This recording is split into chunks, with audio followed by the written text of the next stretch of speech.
Olá, pessoal, tudo bem? Começa agora mais um episódio do Virando a Mesa. Hoje temos conosco José Securato, 25 anos de experiência em M&A, 6 anos em Nova York, já participou de diversas transações, acho que centenas de transações, né? Doutor pela USP em Finanças. Securato, muito obrigado pela sua presença aqui no nosso programa. Eu que agradeço, é um grande prazer estar aqui com vocês. Ótimo. O objetivo do programa é passar para o espectador, né, para as pessoas que estão vendo, experiências de empresas que tenham virado a mesa, né, tanto próprias quanto de terceiros, para compartilhar conhecimento, né? Então, nesse contexto, peço que você fale um pouco de você aí e das experiências que você teve ao longo da sua carreira, ao longo da sua história. Não, legal. Obrigado pela oportunidade. Eu trabalho essencialmente com fusões e aquisições há 25 anos. Fusões e aquisições em inglês é Mergers and Acquisitions, né? A gente fala, M&A, ele faz M&A. E aí eu brinco, né, que M&A é quase que miséria e agonia, né? Não é Mergers and Acquisitions, porque toda a história de M&A, ela vai ter uma história de superação, uma história de acomodação, uma história de negociação. Diversos tipos de M&A. Tem M&A que é mais construtivo, é mais bacana, tá todo mundo numa vibe muito positiva. E nessa qualidade eu gosto mais das fusões, das uniões, criar joint ventures, que é você criar uma empresa nova dedicada para um segmento, um filão, um posicionamento específico. Tem alguns M&As que eles acontecem por causa de mudança de mercado. Então você vai fazer um M&A para salvar a sua empresa, você vai fazer um M&A porque você não conseguiu salvar a sua empresa, então você está, na verdade, recuperando algum valor. Então, M&A é sempre uma história de miséria e agonia, e espero que com um desfecho bom, né? E aí a jornada é um pouco diferente. Hoje eu queria falar com vocês sobre o caso da Brasilata, e tem várias lições na Brasilata. Uhum. A primeira é muito importante você descobrir o que você precisa, qual o seu propósito, o que você busca ao contemplar uma transação, ao conversar com os seus assessores. Essa é uma das lições mais importantes. Ser claro com o seu advisor sobre o que realmente você quer ali, né, naquele negócio. Exatamente, mas é um pouco mais complicado do que isso, porque muitas vezes o cliente não sabe. E aí você depende de uma sensibilidade do assessor em te direcionar para o lado certo. E esse é um mercado que muitas vezes tem conflitos de interesse. Então, nesse caso, por exemplo, eu comecei a trabalhar com a Brasilata há 10 anos atrás. A gente estava em 2013. A empresa estava pressionada por grandes fornecedores e grandes clientes. E a margem dela foi encolhendo. E naquele ano ela teve um lucro muito pequeno e pagou poucos dividendos para os acionistas. E aí, preocupados com essa situação e temerosos que essa situação estava mais para piorar do que para melhorar, eles me chamaram e falaram, Securato, que você acha? Eu acho que esse ano deu pouco dividendo, o ano que vem é capaz de não dar nenhum. E aí eu faço o quê? Então, se for para vender, é melhor vender agora que eu ainda tenho algum lucro do que vender no ano que vem, que aí eu vou estar numa situação um pouco mais sensível. E eu falei, tá bom, então, mas o que vocês querem? Eu te explico como é que é um processo de venda e tal. Não, a gente quer saber quanto é que vale a empresa. Uhum. Eu quero um laudo de avaliação. E eu estou trazendo esse caso porque esse é um dos pedidos que eu mais recebo na SP Advisors. Securato, você é especialista em valuation, me fala quanto vale a minha empresa. E é um trabalho que a gente faz ao longo de 2, 3 meses para fazer bem feito, mas se você precisar de um laudo em 2 semanas, a gente faz também, né? Uhum. E no fundo, num laudo de avaliação, ele é um exercício mais complexo. É um exercício de valuation, onde a gente vai entender o negócio, a gente vai entender a estratégia do negócio, a gente vai entender como ele agrega valor, a gente vai entender o mercado, tenho que entender concorrentes e tenho que entender como aquela empresa, naquele contexto, faz para gerar valor ao longo do tempo. Né? Valuation, o exercício de valuation, colocar preço numa empresa, é um exercício de estimar o potencial de criação de valor, que a gente mede em geração de caixa, daquela empresa para o futuro. E você consegue no valuation também determinar quais são os drivers de valor e propor planos de ação para melhoria e aumento do valor também, né? Exatamente.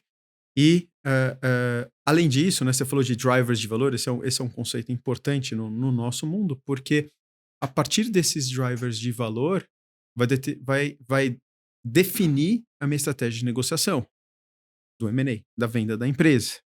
Então, você tem alguns drivers que eles impactam mais valor, outros drivers eles impactam menos valor. Se você fizer o valuation bem feito, você tem um framework, né, um guia, um roteiro de análise da empresa, você tem um direcionamento da negociação. Então, esses são os pontos que eu preciso defender mais. Esses são os pontos que eu posso abrir mão na negociação, que sempre tem você tem que dar alguma coisa para ganhar alguma coisa, uma acomodação dessa negociação. E que muita gente não percebe é que tem uma negociação primeiro com o meu cliente, porque eu preciso fazer a gerência, a expectativa dele, e depois tem a negociação no contexto da venda mesmo, né? Quem é que está comprando, quanto está disposto a pagar, como quer pagar, tá? É um assunto para um outro encontro, mas toda transação de M&A, ele é definido por 3 pilares, né? O preço é só um deles, depois você tem os termos e as condições. Então, nunca será só preço. E Uhum. por alguma razão, as pessoas estão muito presas em preço. Presas e preços por exemplo, quando vai um advisor um pouco menos experiente, talvez, e super avalia a empresa, balizando aquele preço para cima, e você chega lá e fala, pô, peraí, cara, vamos refazer esse valuation. Geralmente, quando você faz para baixo, os sócios não aceitam, né? Isso que você falou acontece direto, né? Que faz parte da gestão de expectativas. Vai um assessor e fala, eu acho que a sua empresa vale 100. Aí vai outro, eu acho que a sua empresa vale 100. Aí tem um outro, já um pouco mais safo, mais raposão, ele chega e fala, não, eu acho que a sua empresa vale 150. Pega o mandato. E aí, para pegar o mandato. E aí o que acontece? Ele não consegue vender por 150 porque não vale 150, porque não tem condições, o macroeconômico não está favorável, né? Então, você tem que fazer essa gestão, porque o M&A é uma jornada relativamente longa e você tem que sempre dar um passo na direção de fechar a transação. Cada passo na direção de fechar a transação supera um obstáculo, elimina barreiras, sempre na direção de fechar a transação. Então, assim, eu tenho, né, eu falo isso internamente, falo isso nas minhas aulas. Você, cada coisa que você fizer, pode ser uma reunião, pode ser mandar um e-mail, pode ser mandar um WhatsApp, pode ser preparar um material. Se essa ação não te deixar mais próxima do fechamento da transação, é uma ação inócua que você não deveria fazer. Uhum. E aí é óbvio que as ações que te deixam mais longe da transação, essas, então, você não deveria fazer de jeito nenhum, né? Mas, então você gerencia as expectativas, você ganha um ferramental para negociar a transação, e o mais importante de tudo é você dizer a realidade da empresa para o acionista. Porque uma outra coisa que é muito comum é o acionista, né, o empresário chega e fala: a minha empresa vale 150. E aí eu uso o ferramental do valuation para mostrar para ele: tá bom, se a sua empresa vale 150, essas são as premissas que justificam os 150. Você está confortável com essas premissas? Você viveria essas premissas? Né? Então, eu chego e falo para ele: você tem que aumentar o faturamento 30% todos os anos nos próximos 10 anos. Você acha que isso é razoável? Você tem condições de entregar 30% de crescimento todos os anos? Não, É. não vou me comprometer com isso. Então tá bom. Então, a sua empresa não vale 150. Até porque a outra parte que vai estar olhando vai falar, poxa, e eu geralmente vejo nos gráficos de M&A, a empresa vem estável ou crescendo muito pouco, e no ano do M&A ela vai começar a crescer pra caramba, né? É, Eu chego pro empresário e falo, eu não estou duvidando de você. Eu acredito. Vamos fazer um earn-out? Você que entende muito mais do negócio, tá me falando que vai crescer 30% ao ano. Eu acredito veementemente em você. Tanto acredito que vou lhe pagar os 150, desde que você performe. Aí ele fala, não, isso eu não aceito. Então, peraí, se você que é o dono do negócio não aceita, eu que tô chegando de fora agora, eu que não vou aceitar também, exato. né? E aí é muito do que você falou. O earnout é uma ferramenta, é uma peça no ferramental do M&A. O earnout ele vai associar o pagamento para o vendedor condicionado à performance. Por isso que nunca é preço. É preço, Condições. termos e condições. Então, o preço é o valor, os termos é como você vai receber. Você pode receber à vista, você pode receber a prazo, você pode receber em ações, você pode receber em imóveis. E as condições é quais são as condições para eu pagar esse valor nesses termos. Então, esse é o conjunto. E aí você constrói o M&A. Então, voltando para a Brasilata, eu fazer um valuation da empresa deles não ia deixar eles um centímetro mais próximos de resolver o problema. Eu só ia colocar mais uma minhoca na cabeça dele. Porque não era esse o problema que eles precisavam resolver naquele momento. O problema que eles precisavam resolver naquele momento era muito maior. Uhum. Era vocês, como acionistas, o que vocês esperam do negócio? Como vocês querem posicionar o negócio?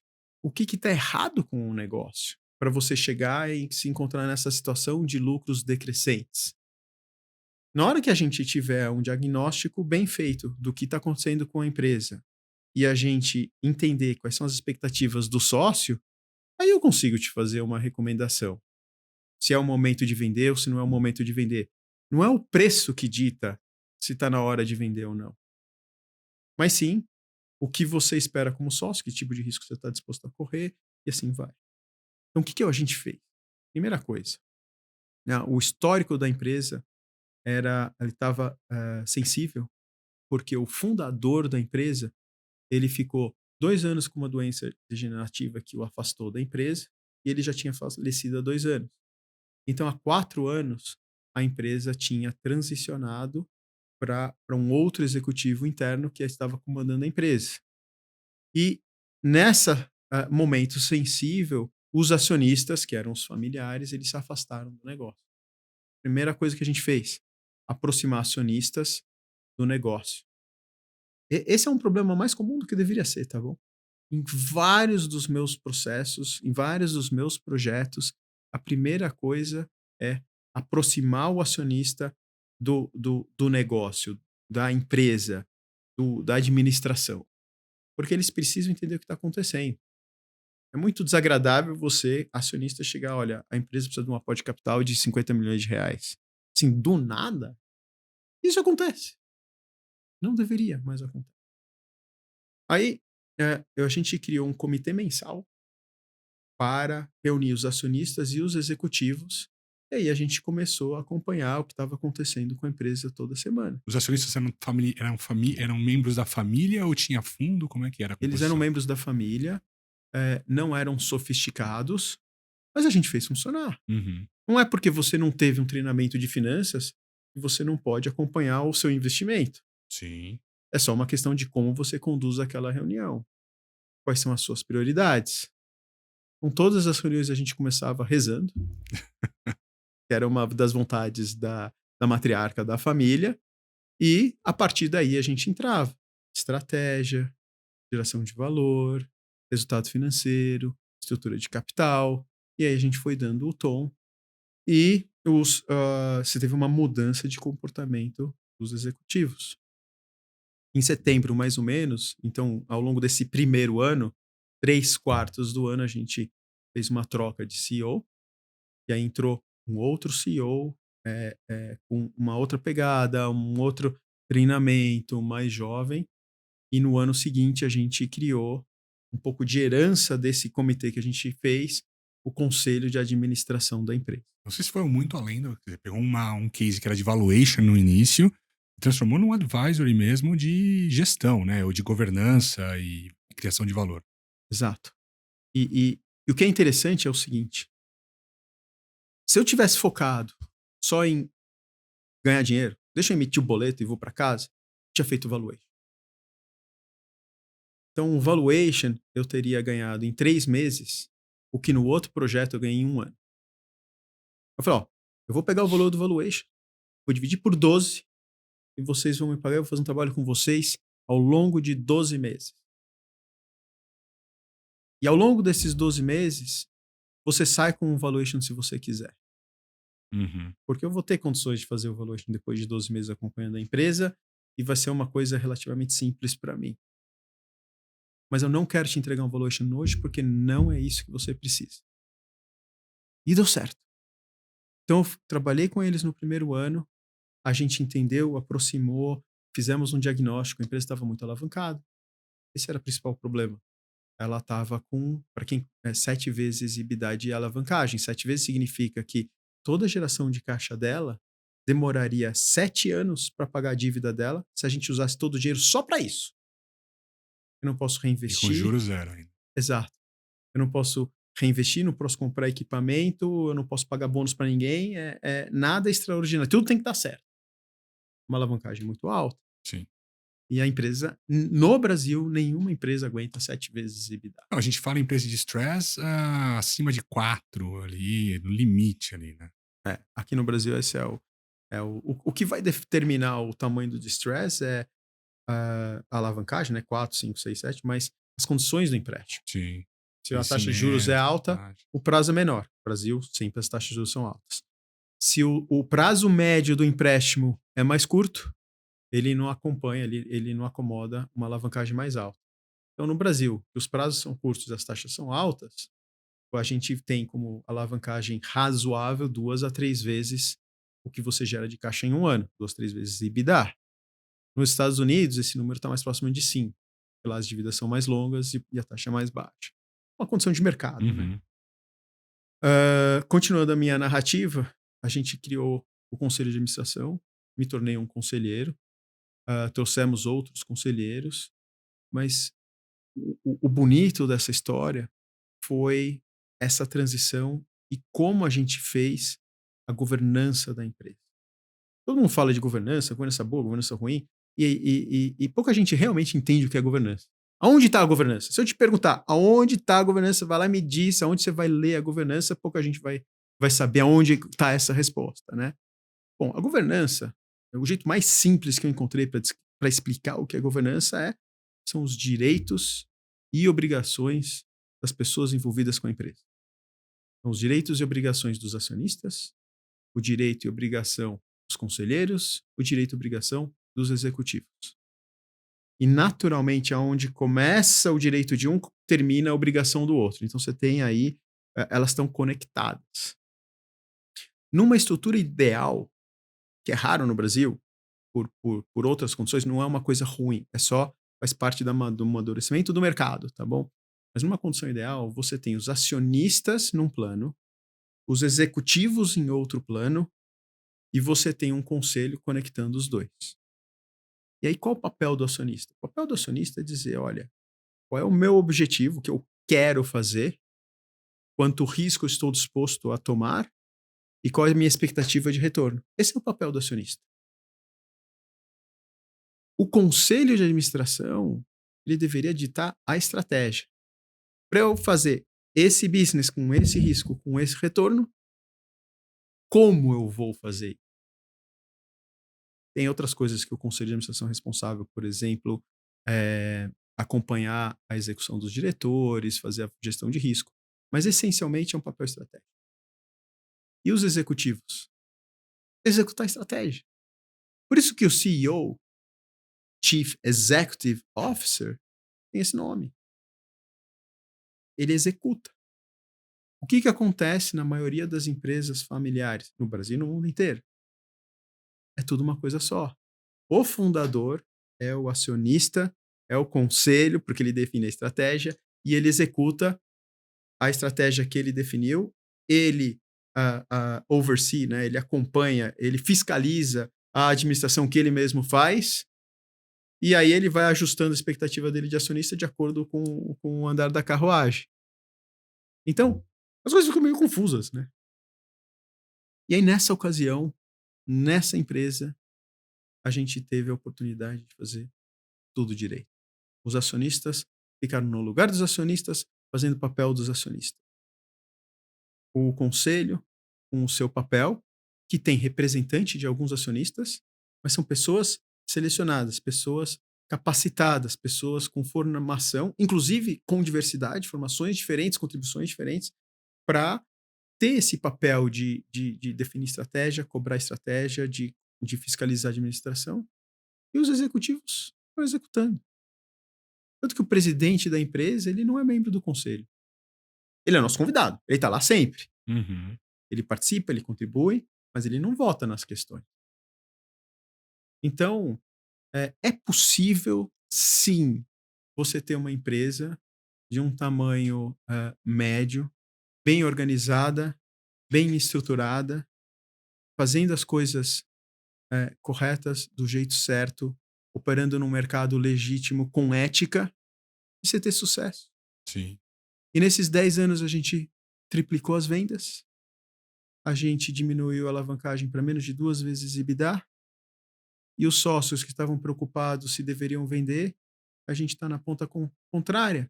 Será que eu devo comprar essa empresa? Será que eu devo fazer uma joint venture com aquela? Como é que eu agrego valor para os meus clientes e, portanto, para a empresa? Eles abriram 2 negócios importantes, um e-commerce que chama Loja da Lata. Convido vocês a dar uma investigada, porque é incrível.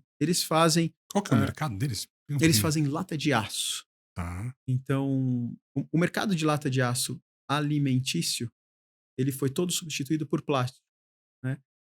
Quem for da minha geração vai lembrar que a lata de óleo era uma lata redonda, assim, altona, hoje é tudo Eu lembro garrafa disso. plástica, né. Então isso daí sumiu. Mas ele se concentrou essencialmente em químicos, então lata de tinta, as latas quadradonas, tem os latinhas. Ainda tem algumas latas em alimentos, mas é um pouco mais especializado. O que todo mundo vai lembrar é a lata do Nescau, né. É, na Leite Moça. É uma lata de aço. E todo o refrigerante mudou para lata de alumínio. Quando a gente Hum. era moleque, era lata de aço. Eu sei porque eu tenho uma. Aí você não consegue amassar, sabe? Você pega a lata, você faz assim, aquela coisa bem, né? Macho, né? Cara, com a lata de aço você não consegue. Ela dá uma amassadinha. Foi substituído. Então, foi um mercado que ele foi se concentrando nas latas de químicos, na tampinha da cerveja e tal. Hoje, a Brasilata está voltando para o mercado de alimentícios, mas de alto valor agregado. Uhum. Eles fazem uma lata super específica, numa câmera limpa, para Nestlé, produtos de valor mais agregado. Eles inventaram uma tecnologia nova, junto com 2 parceiros, a HP inclusive, para fazer impressão em lata.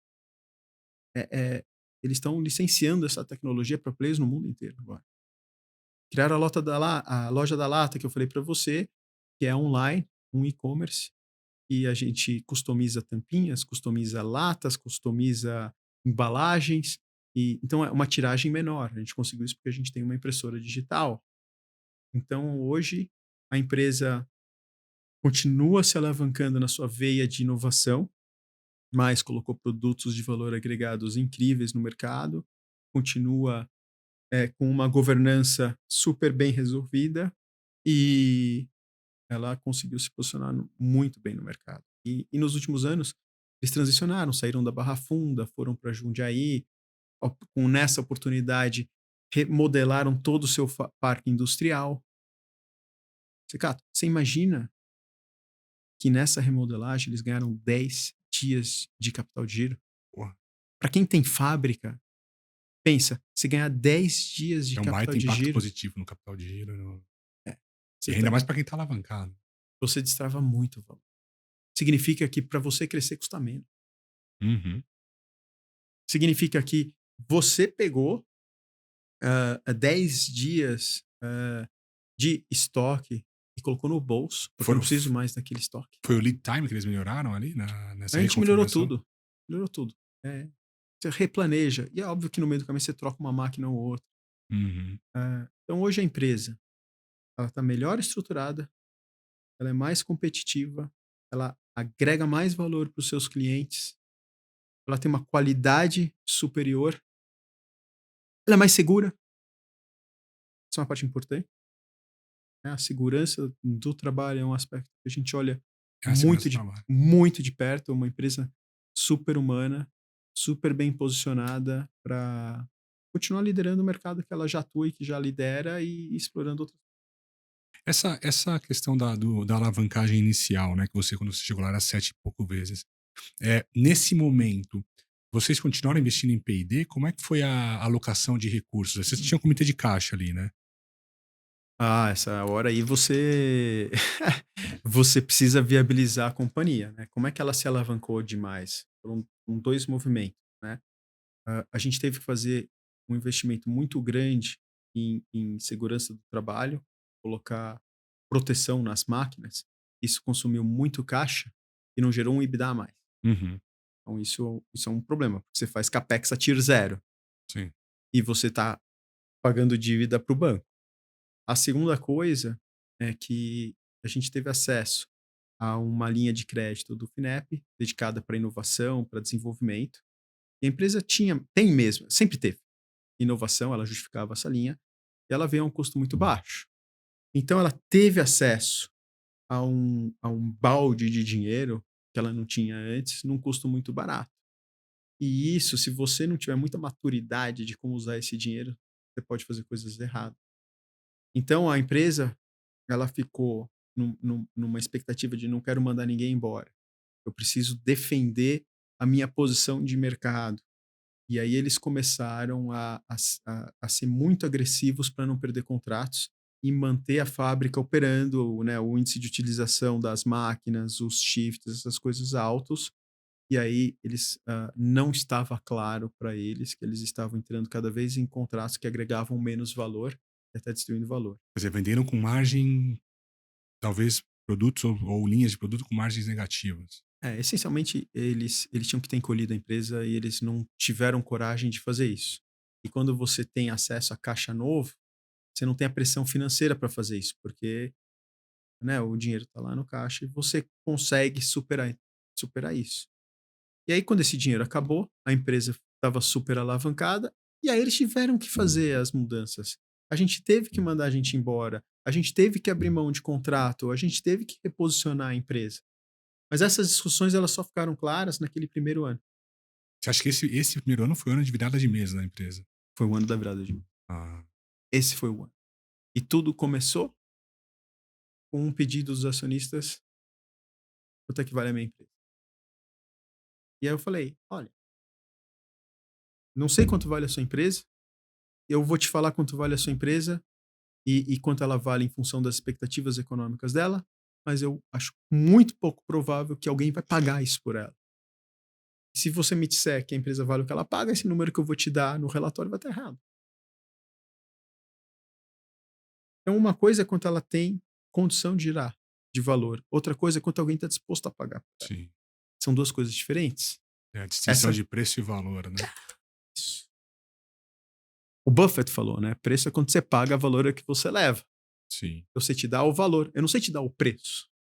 E quando você tem uma situação em que a empresa está em conflito, você tem esse desconforto de acionistas com executivos, essa insegurança, essa imprevisibilidade, é aí que a sua empresa não vale nada mesmo. É. Então você precisa arrumar a casa. Arruma a casa, alinha expectativas, aproxima acionistas da gestão, porque é muito fácil você criticar uma, né? Poxa, não tá legal. Eu sei que não tá legal. E você vai criticar o executivo, você sabe o que ele tá fazendo, você sabe que dor ele tá passando, você tá apoiando ele na decisão dele. Você tem que aproximar. Foi essa jornada que a gente fez e que teve Essa, muito sucesso. e essa questão da variação, né, do fluxo de caixa, por exemplo, é o tal do beta contábil, né, ou o que as auditorias estão tentando fazer agora, que é se juntar para fazer um custo de capital com base na regressão linear dos resultados operacionais da empresa. E quanto maior a variação desse resultado operacional, maior, mais arriscada é a empresa, porque se não tem previsibilidade, enquanto você vai tirar de caixa dela, né? É muito disso, né? Você tem uma empresa, você tem uma expectativa de valor, mas você vem de uma trend de quê? De resultados negativos, ou de resultados não sustentáveis, ou de resultados. Um ano você está bem, outro ano você está mal, um ano você tá. Pô, você vende muito bem, pega um cenário econômico bom, mas um cenário econômico ruim, você cai desproporcionalmente ao mercado. Não vale o que o cara acha que vale. Pô, mas o ano passado foi muito bom. Mas e o ano anterior ao ano passado? Foi péssimo. Mas Então, posso colocar uma perspectiva um pouco diferente, porque claro. o que você está colocando é, no final, eu analiso o histórico da empresa e vejo como eu cheguei aqui. A gente sempre faz isso. Por quê? Eu preciso balizar a minha análise em dados e fatos reais. Então, eu olho para o histórico da empresa. Mas a essência do valuation é a É expectativa de algo pro valor futuro. futuro. A essência do valuation é quanto, na minha melhor opinião, dado um grupo de premissas, quanto essa empresa vai gerar de valor para o futuro. Então a gente tem que sempre se preocupar com o futuro, não com o passado. O passado são dados e fatos que me ajudam a explicar como eu cheguei até aqui. Mas estando aqui, o que vai ser do futuro? Essa é a essência do valor, da negociação de valor que eu preciso fazer. Por isso que eu não acredito nesse conceito de beta contábil, não. Beta é beta. Beta Uhum. é qual é uma medida de risco de um setor da economia para a economia como um todo. E aí, normalmente, a gente usa um índice de bolsa para balizar. Mas o conceito é esse. Quanto é que o setor de embalagens metálicas se comporta em relação ao mercado em geral? Se o mercado subir, a embalagem sobe mais ou menos. Se o mercado cair, a embalagem cai mais ou menos. Essa é a essência do beta que a gente está tentando medir. Uhum. E uma coisa interessante, né? Porque nas cadeiras de finanças, nas aulas de finanças, ninguém te fala isso. Quando você olha para a indústria ela tem uma velocidade diferente da economia. Então, se a economia parou, ninguém compra mais nada, o que está acontecendo? Você tem as lojas cheias de estoque. Então, primeiro, a loja vai desovar todo o estoque. E vai demorar mais para desovar o estoque. Aí as lojas vão comprar menos da indústria. Então, você tem... É como se tivesse betas diferentes na ponta do consumo, nos Uhum. distribuidores e nos fabricantes. Na hora que o mercado começa a acelerar, as lojas elas vão comprar o que eles estão vendendo, mais o estoque do que ele vai vender. Então, Você tem o pico de você tem produção um pico de compra. de compra. Eles vão comprar mais da indústria do que eles estão vendendo. Uhum. Então, a indústria, numa recessão, ele vai sofrer muito no primeiro inicial e por mais tempo, mas quando volta, ele acelera demais em relação ao varejo, que depois eles entram em fase. Foi o que aconteceu na pandemia um pouco, né? Total. De não ter uma inflação de custo ali, porque você não tinha matéria-prima para atender, ou estoque, né? Ou formação, não tinha como formar estoque, A, né? E aí a- você vê um pico de compra, mas depois volta a estabilidade, né? a pandemia foi bizarra, porque você tinha. Vamos falar um outro cliente meu. Tinha um pneu. Não tinha pneu para vender, porque não tinha pneu para comprar. Eu tenho um estoque de pneu. Estou sentado em ouro, porque eu tenho uma coisa que ninguém tem. Por quanto você vende?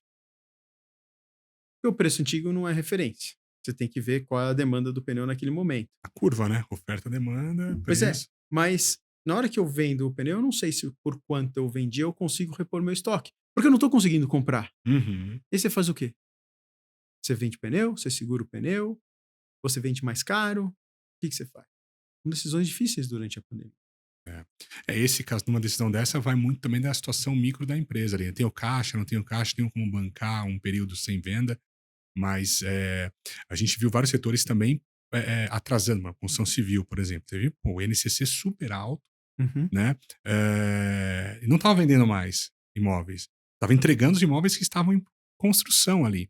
Só que não tinha madeira, não tinha aço, não tinha cimento. As indústrias não forneciam, né? Elas pararam. E aí você teve todo esse rebote aí da pandemia. Acho que as empresas agora estão. E tem empresas sofrendo até hoje com isso, porque se alavancaram demais durante, né? E agora vem a conta. Né? E pô, teve uma euforia no final da pandemia, um aumento de receita generalizado em vários setores. Falar em todos, mas em vários setores. Agora voltou, agora caiu, voltou a estabilizar, né? Tanto é que a inflação está controlada. Mas a dívida ficou, né? E a dívida está mais cara. Esse é um fator é super importante nessa discussão. Né? Até 2021, a gente veio de 20 anos de taxa de juros decrescente, sendo que nos últimos 10 anos a taxa de juros era muito baixa e nos últimos 2 de pandemia a taxa de juros era praticamente zero. Então, em 2021, o último ano em pandemia inteiro, a gente teve no mundo 10 trilhões de dólares de emissão de dívida, praticamente a zero. Uhum. O mercado de capitais, no mercado de capitais, de bonds, debentures, 10 trilhões de dólares. 10 trilhões de dólares dá para comprar praticamente 10 vezes todas as empresas da Bolsa Brasileira. Você comprar 10 vezes a Petrobras, 10 vezes Itaú, 10 vezes Brasil, 10 vezes. Esse é o tamanho da dívida que a gente emitiu. Em 2021, foram 3,5 trilhões de dólares em M&A no mundo inteiro. Uhum. Também foi um ano recorde. Um ano recorde em tudo. Por quê? Porque todo mundo sabia que a taxa de juros estava baixa e todo mundo sabia que a taxa de juros ia subir. Então, o que você faz? Deixa eu pegar toda a dívida que eu consegui pegar. Sim. Deixa eu usar esse dinheiro para comprar todo mundo que eu consegui comprar. E quem está vendendo? Sabe que se eu não vender agora, depois eu não vou vender. Então você teve esse ponto de inflexão e aí a gente entrou em 2021 com as taxas de juros subindo no mundo inteiro e sabendo que a taxa vai subir mais. Então, essa foi a grande mudança. Então, o excesso de dívida, ela tem uma razão, e a dificuldade que a gente está vivendo hoje também tem uma razão. E todo mundo sabia, não era segredo para ninguém. Então, agora, já no final de 2023, a gente já viveu um primeiro corte da taxa de juros aqui no Brasil. Agora você tem uma expectativa de reversão. Só que ninguém sabe até onde a gente vai. O consenso de mercado não vai voltar para os níveis pré-pandêmicos. Uhum. A gente vai ter os próximos 10 anos com taxa de juros mais altas e com uma pressão inflacionária maior. Ou seja, os próximos 10 anos serão completamente diferentes dos últimos 10 anos. E se você não estiver preparado para fazer isso agora, se os acionistas não estiverem preparados para dizer que tipo de risco eles estão dispostos a aceitar e qual é a sua expectativa de retorno, se o conselho não definir uma estratégia em linha com isso, e os executivos não tiverem um plano claro de execução, e serem cobrados por essa execução, e serem trocados se eles falharem nessa execução, a gente vai ver muita gente quebrando.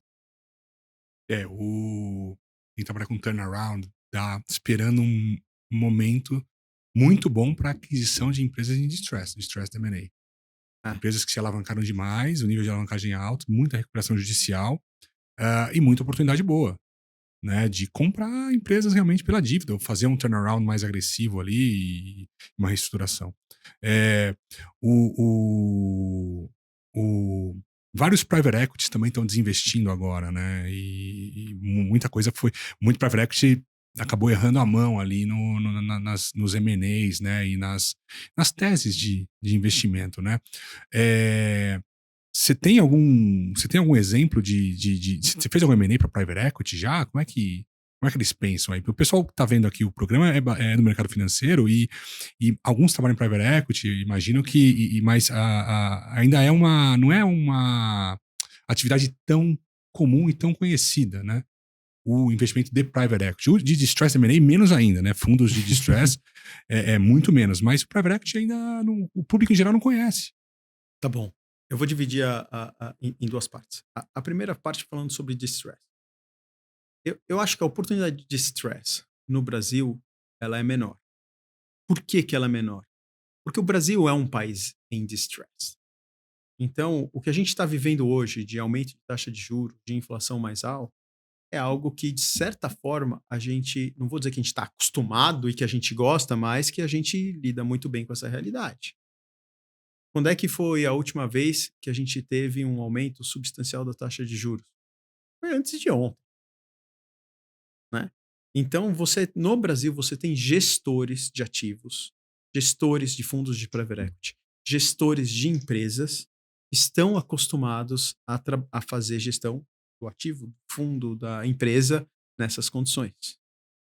Agora, pense nos Estados Unidos. O último ciclo inflacionário importante nos Estados Unidos foi na década de 80. Sim. Faz uma conta rápida comigo.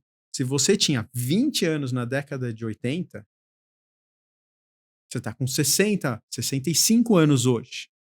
Então, nos Estados Unidos, os gestores com 65 anos, a maioria está aposentado. Uhum.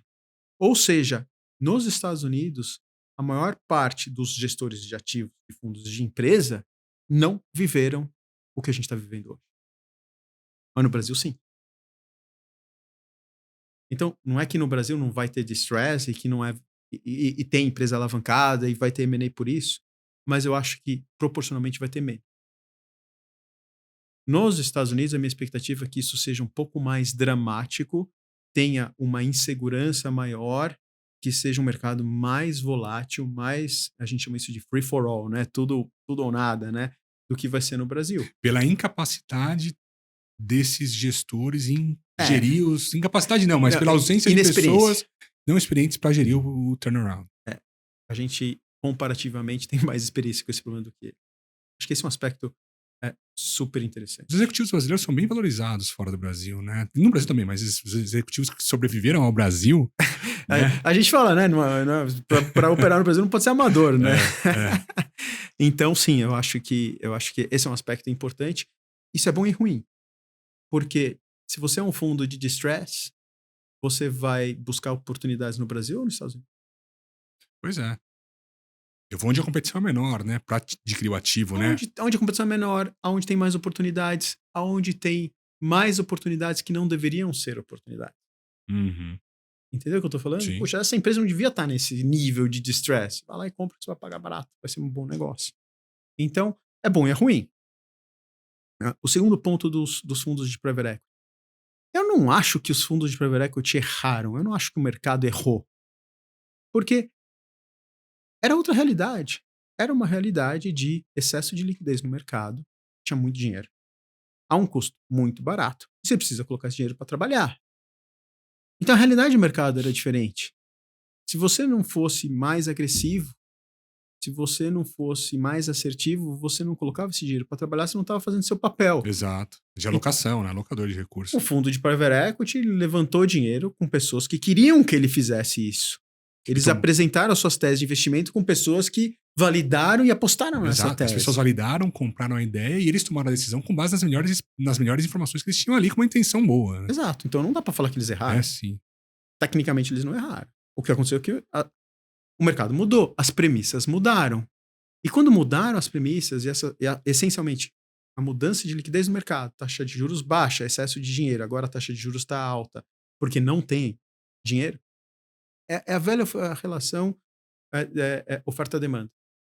Tem menos gente com dinheiro para dar, e aí ele custa mais caro, certo? Sim. Então mudou. Então, pré-pandemia, você tinha os investidores premiavam investimento em crescimento, investimento em P&D, desenvolvimento, abertura de novos mercados. Eu já falo um pouquinho mais sobre isso. Agora, você tem que premiar a geração de caixa. No cenário anterior, era bom ter geração de caixa? Por quê? Tá cheio de dinheiro. Dinheiro era commodity, dinheiro estava em excesso no mercado. Então não tem por que eu premiar que você está gerando caixa. Hoje, esse dinheiro está com escassez. Então agora eu preciso de empresas mais racionais, mais focadas em resultado, mais focadas em geração de caixa. Então são dois paradigmas diferentes. Uhum. O primeiro paradigma era a criação de valor. O segundo paradigma é menos risco mais e geração de caixa. E realizar caixa. Então, quando você está num paradigma de geração de valor, como é que você gera valor? Assim, para colocar de uma forma bem simples e didática, você tem que aumentar mercado endereçável. Em inglês a gente chama isso de Total Addressable Market. Então você atende essa camada da população, você vai vender para 50 milhões de pessoas, se você tiver seu share, aí seu faturamento vai ser 100 milhões. Puxa, mas e se eu mudar minha oferta de produtos para agora atender esses 50 milhões de pessoas, mais os outros 100 milhões? Eu estou duplicando, na verdade triplicando o meu addressable market.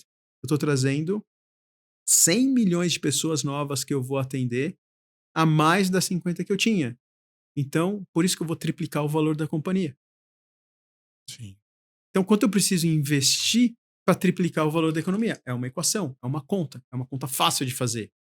E era esse o mandato dos fundos de private equity. O interessante falar o caso do Uber, por exemplo, que fizeram um valuation convencional, ele falou, mas você não está levando em consideração o fator de que a pessoa que hoje anda de táxi também vai andar de Uber.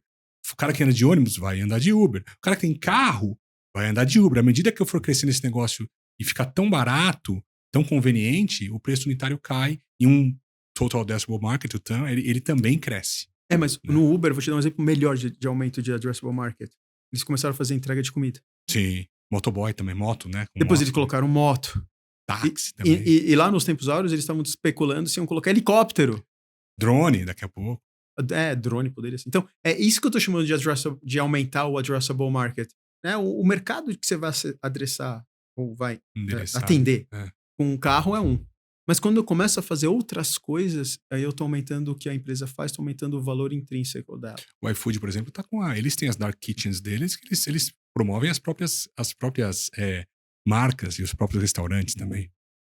O iFood é um outro case, né? Porque com os dark kitchens, eles têm acesso à informação, eles compram matéria-prima em valor diferenciado. É, Ele já virou um outro bicho, sim. aumentar a addressable market. Hoje, você vai falar, não, eu vou fazer isso aqui porque eu vou aumentar o addressable market. Não, foca na operação. Quanto é que isso daí vai gerar de caixa? Esquece, deixa para depois. Sim. Com outras pressões. Então você vai ter ajustes. É interessante isso. Uma colocação muito. Não tinha pensado nisso, realmente, dos drivers de valor antes e pós-pandemia, né? É muito linkado ao custo de capital e à disponibilidade de crédito no mercado. É por isso que os múltiplos são diferentes. No anterior, você tinha uma expectativa de valor maior, porque eu tenho várias portas abertas. E como eu estou usando todo o meu dinheiro para abrir portas, sobra pouco EBITDA. Uhum. Valor da empresa sobre EBITDA, valor da empresa sobre vendas, eram múltiplos super altos. Sim. Porque o numerador está alto e o denominador está baixo. Agora a pressão é diferente.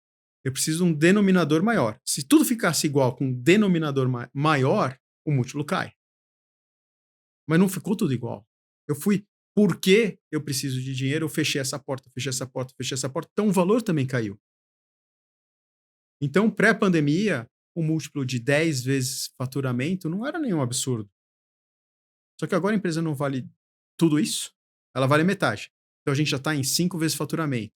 E o faturamento teve que duplicar. Eu voltei para 2,5 vezes faturamento. Uhum. É assim que você explica o 10 e o 2,5 de hoje. Pro sócio da empresa também, né? Mudança de paradigma. Pô, mas antes da pandemia valia tanto e agora não vale mais. Não vale mais. Ou ele muda e volta, e espera um pouco, o timing também, né? Espera um pouco para voltar a gerar caixa, né? Para se adequar à nova realidade, né? Mas os planos de negócios mudaram. Sim. São outras projeções. Então, assim, eu já ouvi muita gente falando, porque teve uma bolha, porque é igual 2008, é igual 2000. Não, eu não acho. Eu não acho que estourou uma bolha. Eu acho que mudou as expectativas. Mudamos os planos de negócio. Quando você teve a crise do .com, não foi mudança de plano de negócio. Foi bolha. Uhum. E o estouro da bolha, especificamente, foi uma mudança tecnológica. Um assunto para outro. Um dia você me convida e eu te conto essa história. Né? Mas 2008 foi aí foi um problema de crédito mesmo. E que também teve um problema de mudança de premissas. Quando eles começaram a fazer os empréstimos, né, para imobiliários, eles faziam uma engenharia financeira que diminuía o risco financeiro da operação. Por trás dessa engenharia financeira existia uma probabilidade de default. Uhum. E naquele cenário era, sei lá, 5%. 5% de probabilidade de default eu consigo defender artificialmente. Para colocar de um jeito bem simples, é o seguinte: se eu tenho 100 contratos e eu sei que 5 vão defaultar, eu só vou ter dinheiro de 95. Põe 5 a mais. Não faz 100 contratos, faz 105. Sim. Para o mesmo valor nominal, para o mesmo notional. E aí eu não tenho 105, porque 5% vai defaultar, eu tenho 100 que cobra o 100. Sim. Qual é o risco dessa transação? É zero. Uhum. Eu coloquei mais garantia do que eu precisava. Eu ajustei a garantia para minha probabilidade de default. E aí o que mudou? A probabilidade de default foi para 30%. E ninguém ajustou o modelo. Então, a gente precisa ajustar a empresa para a realidade que a gente está vivendo agora. A gente precisa ajustar os investimentos ou os instrumentos de financiamento para a realidade que a gente vive agora. Se você tiver num paradigma e tomar decisão baseada no paradigma anterior, vai dar ruim. Sim. Fantástico. Tá bom. Ô, Securato, obrigado pela sua presença. Pô, super explicação aí sobre valuation, sobre criação de valor, sobre a Brasilata. Fantástico, cara. Obrigado. Pessoal, obrigado. Estamos encerrando aqui mais um episódio do Virando a Mesa. Obrigado, pessoal. Até a próxima. Voltamos em breve. Valeu. Valeu, Securato. Obrigadão.